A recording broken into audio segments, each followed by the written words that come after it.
probably need to turn that on. There we go. We can officially do it again. Calling the Planning Commission meeting to order.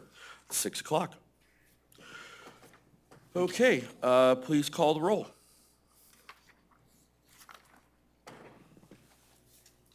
Chairman Dillon? Here. Commissioner Dillon? Still here. Still here. Commissioner Noble? Here. Connolly? Here. Commissioner Mayer? Here. Commissioner LaRue? Here. And Chairman Wyckoff? Here, thank you. Oh, cool. At this time, we would like to welcome anyone to come forward who has any public comment. We ask that your public comment be made only on items that are not on the agenda, as the agenda items will provide for a time for anyone in the public to come up and speak about that particular agenda item. If you do wish to step forward, please state your name and your address, and you'll be given 3 minutes to provide your commentary. Is there anyone that would like to come forward and make a comment from the masses? Seeing none, we will move right along to the approval of the minutes. I'll need a motion to approve the minutes from our January 9th meeting, please. I make a motion to approve the meetings as they're stated. Okay, we have a motion. I need a second, please. I second it. Thank you, Mr. Connolly. Have a motion and a second to approve the minutes from the January 9 meeting. All in favor of approving? Or call the roll, sorry. Wrong meeting. Commissioner Dillon? Yes. I didn't see who seconded. Mr. Connolly. Mr. Connolly? Yes. Commissioner Mayer? Yeah, it's Mar, actually, but yes. Commissioner Noble? Yes. Commissioner LaRue? Yes. And Chairman Wyckoff? Yes, Thank you. the minutes are approved. Okay, our first item of new business is the redevelopment planning application RDV 2023-1. This is a redevelopment planning application requesting authority to replace an existing legally non-conforming duplex with a new duplex. City, please, have your presentation. I'll go ahead and Oh, give you a little pause background judicial. if you don't Okay. mind. Okay. Please, thank you. Just to remind everyone, I'm the city attorney. My name is Tom Trask, and I wanted to go over this application with you and the process that we're going to use today because it is a quasi-judicial hearing. Under Section 2-9 of your code, it requires me to go over these items with you before we actually proceed with the case. So first of all, item number 1 under Section 2-9 requires me to give a summary of the application. Mr. Chairman, you did that work quite well. It is, this application is requesting authority to replace an existing non-conforming duplex with a new duplex. Section 2-9 also requires me to provide to you the standards to be applied to the evidence that you're going to hear today, and those requirements are set forth in Section 110-97, and city staff will go over those with you. Section 2-9 also requires me to provide you with the burden of proof requirements, and under Section 2-10 of your code, it provides as follows under the title Burden of Proof. The applicant shall have the burden of proof at the hearing to show that by a greater weight of the evidence that the application is consistent with the city's comprehensive plan and complies with all procedure requirements of the law. Conditions may be suggested by the applicant, the city, or any party, or may be imposed by the board, which are intended to assure consistency and compliance.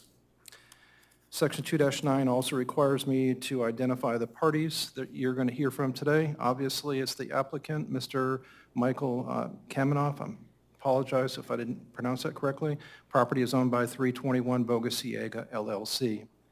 The order of presentation as required by the code would be the applicant would be providing his portion of the case first, and then the city, and then the public will be allowed to have an opportunity to speak.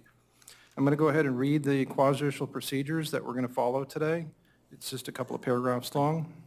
This is a quasi-judicial proceeding where the Planning Commission acts in a quasi-judicial rather than a legislative capacity. At this quasi-judicial hearing, it is not the board's function to make law, but rather to apply law that has already been established. In a quasi-judicial hearing, the commission is required by law to make findings of fact based upon evidence presented at the hearing and apply those findings of fact to previously established criteria contained in the Code of Ordinances in order to make a legal decision regarding the application before it. The commission may only consider evidence at this hearing that the law considers competent, substantial, and relevant to the issues.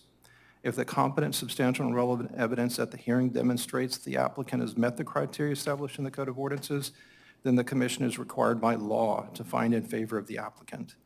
By the same token, if the competent, substantial, and relevant evidence at the hearing demonstrates the applicant has failed to meet the criteria established in the Code of Ordinances, then the commission is required by law to find against the applicant. With that being said, I need to ask each one of you whether you've had any ex parte communications or conflicts of interest that you want to disclose. Anyone? Okay, there is one piece of paper that has been circulated on the dais. We need to receive that into the record. It is an email from Commissioner Dillon to city staff. He asked a couple of questions, and the answers were provided by Mr. Morris, who is a city staff member, so that needs to be received into the record. There not being any other ex parte communications or conflicts of interest, I need to swear in all witnesses that are going to speak tonight. So if you're going to speak, if you could stand up, raise your right hand, and you're going to be sworn under oath. Are you going to speak, sir? Okay, you need to stand up, raise your right hand. Andrew, you're handling the case? All right, you swear the testimony you're about to give is going to be the truth, the whole truth, and nothing but the truth? Okay, thank you. Okay, so Mr. Chairman, applicant would present first, followed by the city. Please, sir, want to come up and... How are you? I'm Michael Kamenoff, applicant for 321 Boca Ciega Drive. And basically what we're asking for is there's an existing duplex on the property, and the setbacks are 5-foot side setbacks right now presently. Our plans are to demolish the existing duplex and build a new duplex to FEMA standards. And it'll be a 3-story, very nice unit. I'm a custom home builder from Orlando. I've been in business for 40 years, so it'll be really good quality. And basically, speaking to Andrew, I believe what we're really wanting to make sure is we can maintain the same side setbacks. We want to maintain those 5-foot side setbacks that are presently on the duplex. We're going to adhere to everything else, the FEMA standards, the rear, front setbacks, the FAR on the building. It's just mainly we want to maintain these 5-foot side setbacks on the properties what we're trying to get. Okay. Any questions Any from questions the board? for... Nope. Anybody have any questions for Mr. Kamenoff? What would the current ones be? He's got 5 foot now with a 40-foot lot. What would the current setbacks be on the side setbacks? Okay, we're going to do this one at a time. So these would be questions to this particular witness, and then Mr. Morris is going to step up next, Mr. Dillon. And so this would be just questions of this person, Okay, well. and then Mr. Morris will testify when he gets up. Okay? From what I understand, there's 7.5 foot would be side setbacks for the non-conforming lot, and we're just asking to go to 5, to what they are presently right now. Front and rear, I think the rear is 25, and the front, I think, is 20, and we'll be maintaining those in the same FAR, everything else. Okay. All right, Mr. Connolly? Being that you have a 5-foot between neighbor and neighbor, what is the siding material going to be? We haven't gotten to the final prints, but probably all stucco, block, stucco, cement. And the roof material? We haven't gotten to that again, but we're trying to go towards standing seam.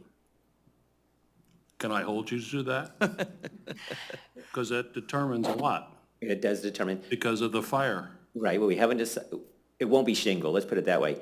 And it may be flat, because we haven't determined with the air conditioners where we're going to relocate them. I have to have that for my vote, that it's not going to be shingle. You can guarantee it won't be It's not going to shingle. be vinyl sided No, or wood sided. no, you can guarantee that. Thank you. It'll be a first-class material. All right. Any more for any more? Okay. Thank you, sir. Thank you. Appreciate you. Thank you for coming. Okay. Andrew?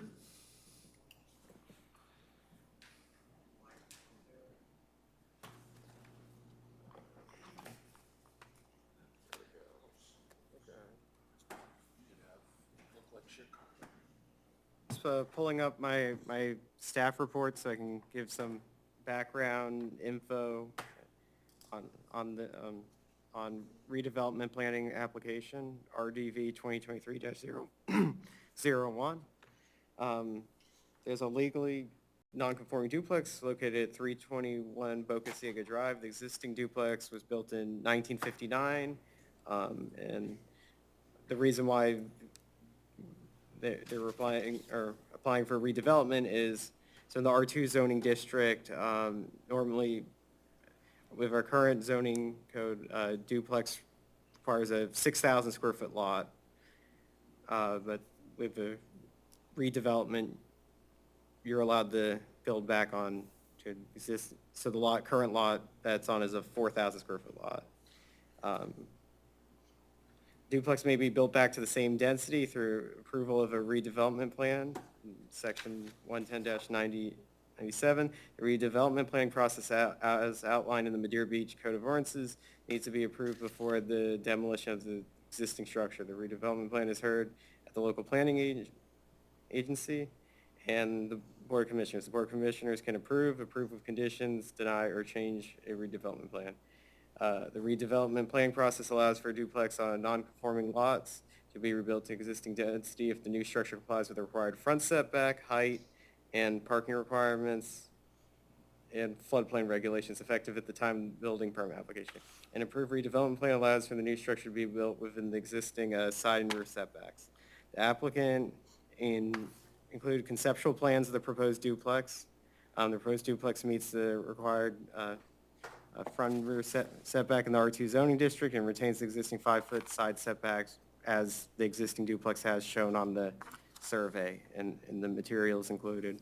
The proposed duplex meets the restrictions related to building surface lot coverage and the impervious surface ratio. The proposed duplex also meets the height restrictions in the R2 zoning district. The proposed duplex must meet all applicable floodplain regulations. The conceptual plans do not represent what the final site plan will look like for the duplex because that has to still get a building permit. The applicants of the proposed duplex will still need to apply for a building permit. Staff recommends the approval of RDV 2023-01. Under attachments, we have the application, a conceptual plan,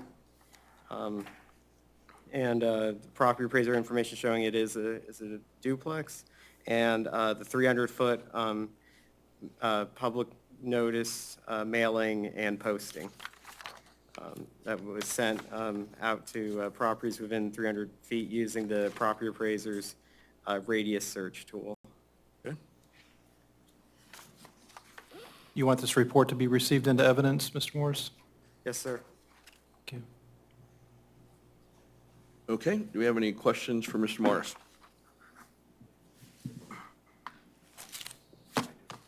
Go for it. Going back to my emails, and I guess as I was looking at the different reports, there's only 2 duplexes in that whole area. So what makes a duplex as opposed to all the single-family homes? How did they get that designation?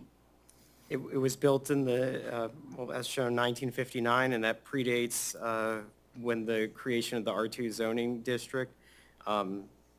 There's certain multifamily or duplexes built on smaller lots in Madeira Beach and other places also. So, I mean, it's that the R2 zoning district's a mixture of single-family duplexes, triplexes, and some townhomes. So it's a mix of some lower density multifamily and single-family. So it fits within the character of that zoning district, and the future land use is residential medium that also can support duplexes. Well, okay, so then could the house next door do the same thing? It cannot because if it's a single-family home, it's an existing single-family home. The reason why we have the redevelopment plan process is to protect someone that has an older duplex so they can replace it and still have the same density. Because even though it's on a 4,000 square foot lot, it's plenty large enough for a new duplex to be built on it. Okay, but as I see in the records, a duplex was a total of 1,608 square feet, and now it's going to be 3,200 square feet. So how is that density the same? Because it's 2 residential units, and that's how we count it. Square footage is with floor area ratio, we'd be looking at air-conditioned square footage, but density is the actual residential unit itself. So it's 2 existing units being replaced with another 2 existing residential units. Density is units, not space. Individuals, yeah, okay. So even though it says duplex, triplex, fourplex, how's it designated that it was only 2? The property appraiser's website has these general, like, definitions or that don't really relate to our zoning or future land use. I think they usually have kind of generic terms, like sometimes they have like multifamily condo hotel, duplex, triplex, fourplex for low-density multifamily. Those are, the property appraiser uses those terms, but it doesn't impact this application. I run into that in my business all the time, where I'm looking at the Pinellas County records, and it'll say multifamily up to 10 units, and it might only be a duplex or triplex. It doesn't mean you can put 10 units on there because the county said it's up to 10 units. Then it goes back to the more restrictive covenants, which would be the cities, that say based on the number of square footage of a lot you have, you get this much density, units per acre divided by the number, figure out how many you can put on there. I think the issue that you might be addressing is that could the neighbors just all of a sudden all come and start building duplexes? Yeah. I think the purpose of this is to allow someone to continue to have what they already have, because Well- it's a continuous non-conforming, but you can't contribute more to an extra non-conformity. Or to a single-family home. I mean, let's say it's the same size single-family home, that you got the same, 3,200, 1,600 square feet downstairs and 32 on the next 2 floors. So everybody in that neighborhood could do that, even though it's a single-family home. If they have a single-family home currently, they can't basically, the redevelopment planning process exists first to replace an existing non-conforming, like this duplex, for example. You can't jump from a single-family home, like if someone has a single-family home, they can't tear that down and build a duplex on a 4,000 square foot lot. But if they have a pre-existing duplex that was built before the current zoning existed, that's why we have the redevelopment planning process, so they can apply to make sure they can keep that density that they already have. Well, could they rebuild a single-family home with that same area? I mean, because as I'm looking at the plans, the house right next door basically has very similar footprint. So if they tore that down, they could put up the same type of house facility, a 3-story. And I'm just kind of trying to figure out as far as like where all this stuff comes from. Yeah, I mean, the thing is, that would be taking what they currently have and reducing it to something less they wouldn't have 2 units anymore. So that's what I mean, like, it'd be reducing what you could actually do with the property. So Mr. Trask, could it be potentially considered a taking to reduce the density, like from the duplex to a single family, or? So the idea here is to allow an existing use with the existing number of units to remain. You're asking if the next-door neighbor can build a duplex when they have a single-family home. Not a Okay. duplex, a single-family house. Okay. Can they make it a single-family house with the same size? Okay, so if it is the city has a catastrophic loss provision, and if it's a catastrophic loss, then that may fit into that scenario. But if they have a single-family home and they're rebuilding it, they would have to bring it up to current code. And if it's not brought up to current code, then, and then that would be, I guess, the ultimate issue, is that what the question you're asking, is whether they have to build it to current code and meet Well- current side yard setbacks? I'm trying to get my head around, how it's considered initially illegal. I mean, or unconforming. I mean, it's unconforming. It's but it's many- non-conforming because of the size of the lot. In this particular situation, I think that the facts are that it's a 4,000 square foot lot, and for you to have a duplex, you have to have a 6,000 square foot lot. Yeah. You don't have that. So this provision 110-97 allows this to be rebuilt. And you can see on the redevelopment planning process for single-family homes, may be rebuilt within the same footprint if it complies with all other regulatory codes and provisions of the land development regulations, subparagraph 1. That may address the question you were just asking. Okay. And then if you go down further in the ordinance, it talks about multifamily on a non-conforming lot, multifamily hotel, commercial, and then there's obviously an issue about business tax receipts. So this is the provision of the code that talks about what you can do if you're redeveloping under this particular application process. I mean, I believe it's going to be beautiful. I mean, it's just a matter of like what, I'm trying to get ahead of the next thing and understanding, who can do what. I mean, and by having a duplex, they are in a different set of guidelines as opposed to a single-family home. It's still restricted to the same floor area ratio, which is the air-conditioned space, like under roof. So in the R2 zoning district, the floor area ratio should be what is it, 0.8.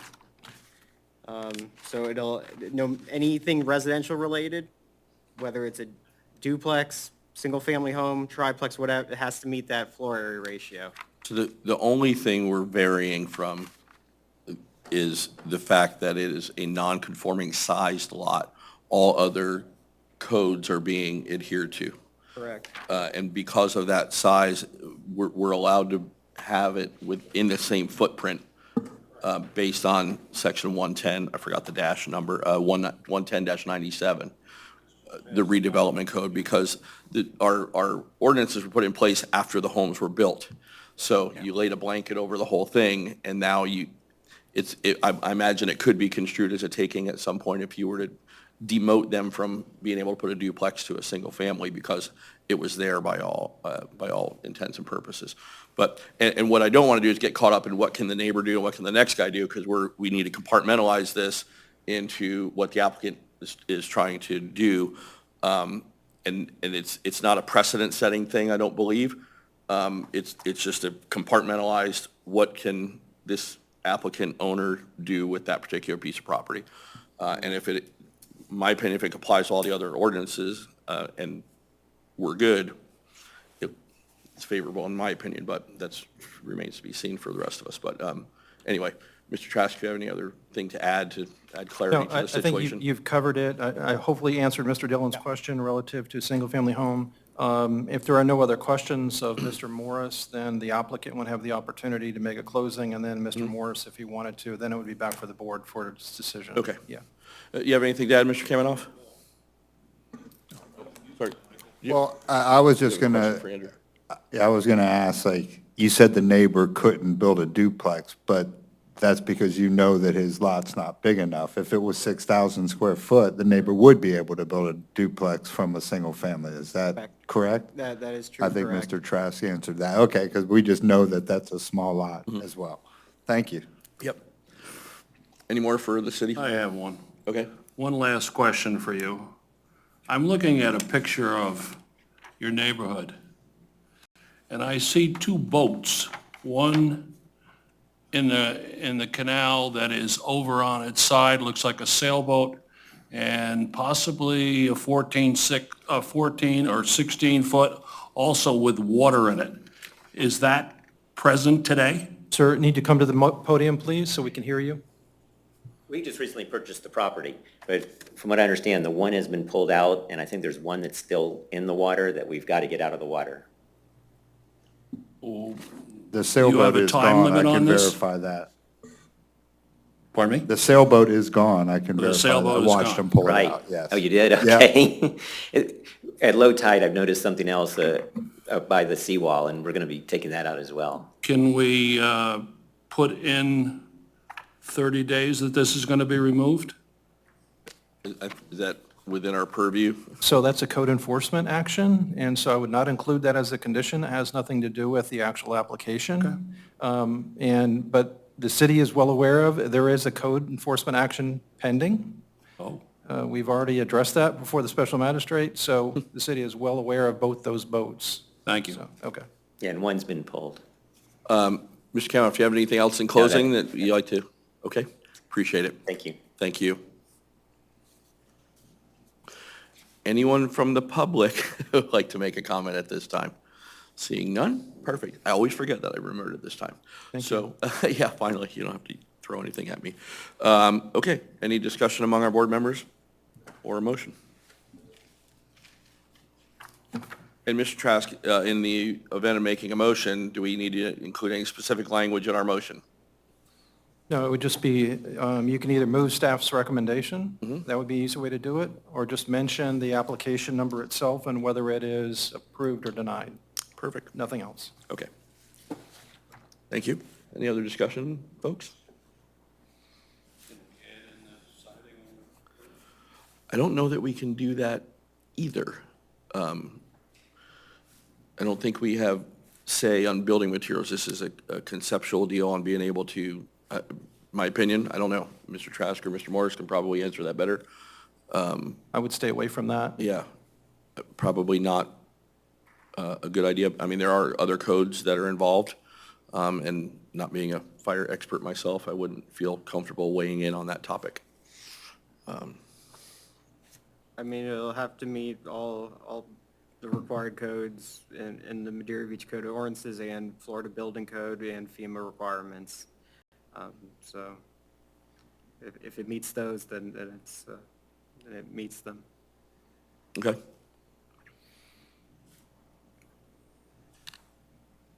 Anyone?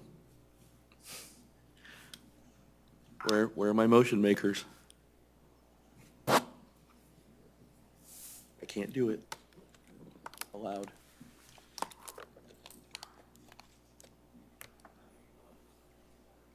I'll make a motion to approve redevelopment planning RDV 2023-1. Okay. We have a motion. Do we have a I'll second? second it.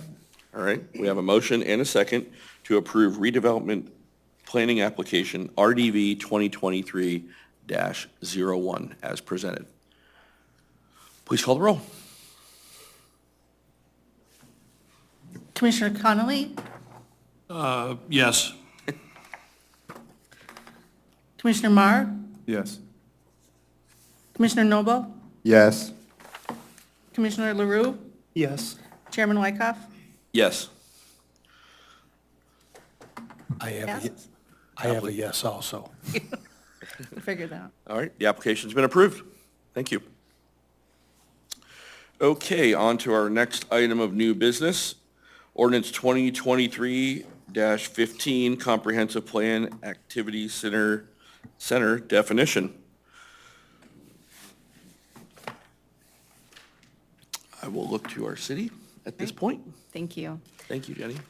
Ordinance 2023-15 creates the Activity Center Future Land Use category in the Madeira Beach Comprehensive Plan, consistent with the countywide rules.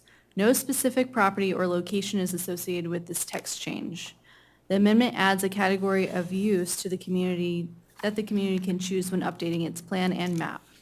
Adopting the Activity Center designation for a specific property or area requires a separate land use map amendment and the adoption of regulating policies for an activity center.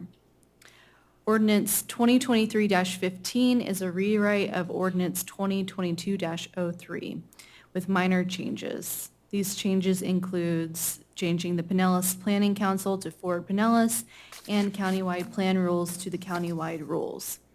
DEO would not allow us to amend the comprehensive plan until the private property rights were adopted. Once those private property rights were adopted, we resubmitted that ordinance 2022-03 to DEO. DEO identified no adverse impacts. The city thought it was best to repeal 2022-03 and provide a new ordinance number due to the second hearing occurring prior to DEO's comments and the lengthened time from the initial hearing. You also received an email with attachments from Forward Pinellas that we received today. This is from Linda Fisher with Forward Pinellas. This includes a letter stating that the language is consistent with the countywide rules, and then she also made 2 recommendations, one being adding a purpose statement for the activity center category, and then also changing policy 1.1.2 to 4.1.1.2, and that would be on page 33 of your packet. It reads that section 1, that section 4.0, future land use element policy, and right now it says 1.1.2. She's asking to change that to 4.1.1.2. And then she is also recommending adding that purpose statement and something similar to the countywide rules, which is on what we passed out today on the dais, that last page, adding a language similar to theirs and putting that in our comprehensive plan for the activity center definition. Okay, so we should change what has been presented in this ordinance under section 1 to read on that first line, that section 4.0, future land use element, should then read policy 4.1.1.2? Yes, that is Okay, correct. so that is an amendment that needs to be made to what is presented. Yes. Okay, thank you. Everybody got that? Okay, just want to make sure, clear as mud. Okay, so this will be repealing the one that was previously passed. Yes, 2022-03. Okay.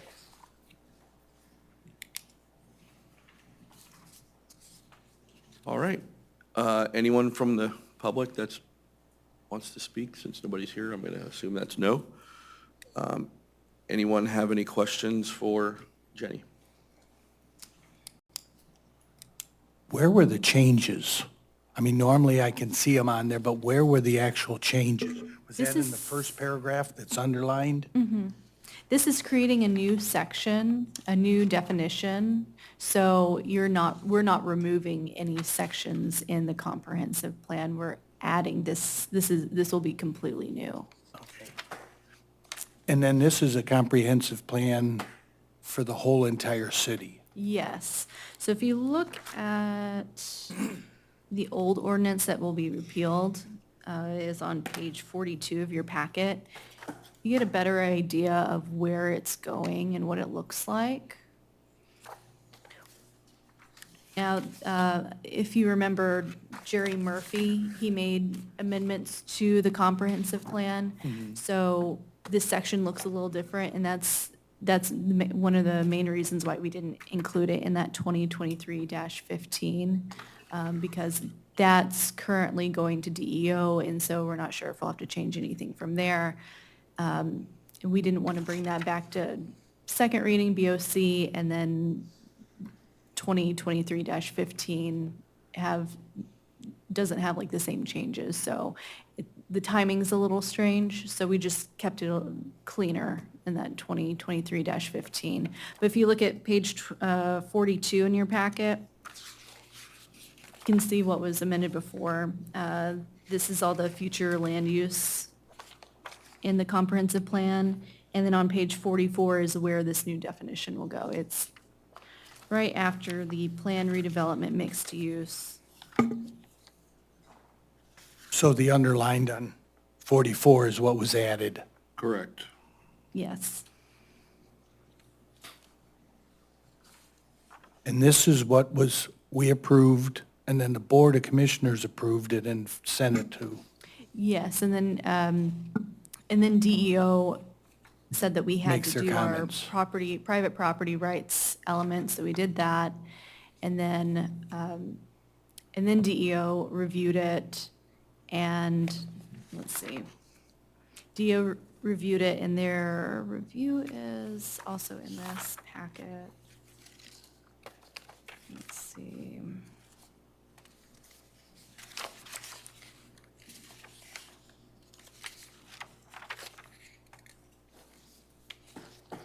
That is on page 36, that second review.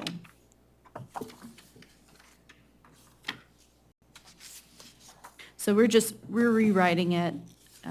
It's a little cleaner as well.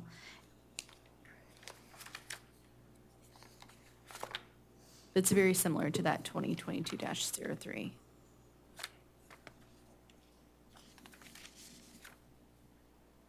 So in the repeal of 2022-03, it has all the tables and density, and that's all gone. No, this is still there. Okay, We're not changing any of understood. that. Okay. If wanted you to make that clear. read, yes, thank you. If you read on page 33, it says that it'll be amended to add the following paragraph at the end of the policy. Okay.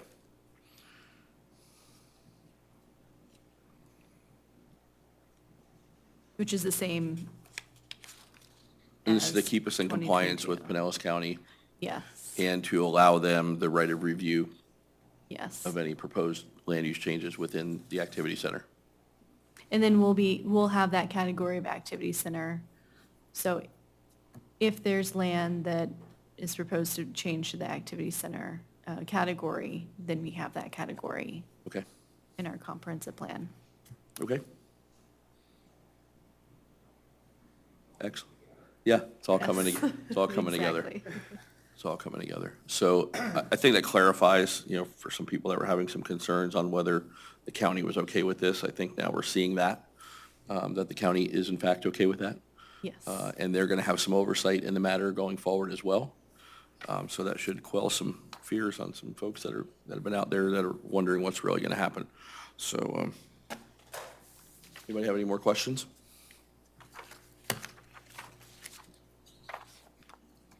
Okay, anybody want to provide a motion? So, Mr. Chairman, let me just jump in here. So I just want to make sure that you can go ahead and approve the ordinance as it is in your packet. But in addition to that, there's two requested changes to it that you would be approving at the same time. That is to change, to address the typographical error that didn't include the 4 in front of 1.1.2, and also the purpose statement. That purpose statement will be added before it goes to the city commission, the Board of Commissioners. But what we're looking for is direction from you to approve this with those two changes, and those two changes being requested by Forward Pinellas. So although you won't see the actual language of the purpose, it'll be very similar. So am I understanding that correctly, Jenny? Yes, It'll be that's very correct. Thank similar you. to the language that the county uses, Forward Pinellas. It's on the back page of the handout that you received tonight. And that's their 2.3.3.15, that last page that you received today.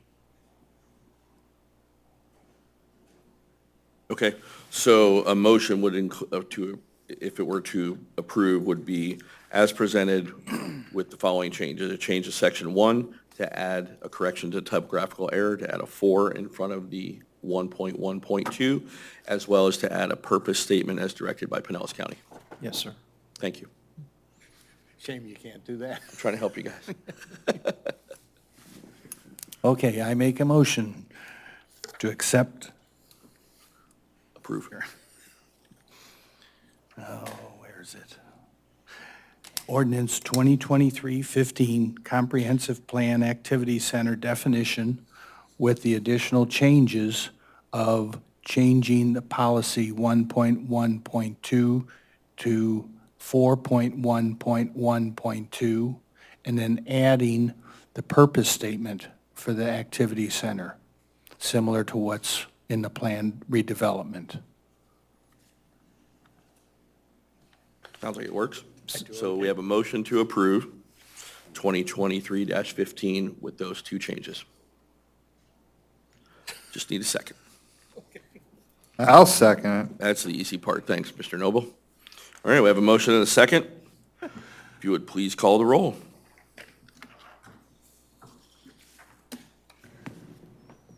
Commissioner Connolly? Yes. Commissioner Merritt? Yes. Commissioner LaRue? Yes. Commissioner Dillon? Yes. Commissioner Noble? Yes. Chairman Wyckoff? Yes. So our motion passes. Thank you. Fine people. On to the next item, which is old business. I don't see any. Has anyone got any old business they need to have addressed? Nothing on the agenda. Any administrative or staff presentations at this time? Okay. Any discussion in general by our planning commission members? Nicely done. And our next meeting will be the first Monday of May, will it not? Oh, it's scheduled for October, no, that's not right. In my notes says it's scheduled for October 3rd, 2022. I don't have a Wayback Machine, so we're going to have to plan it for the first Monday of May. And I believe that's all for now. Thank you, folks. This meeting's adjourned.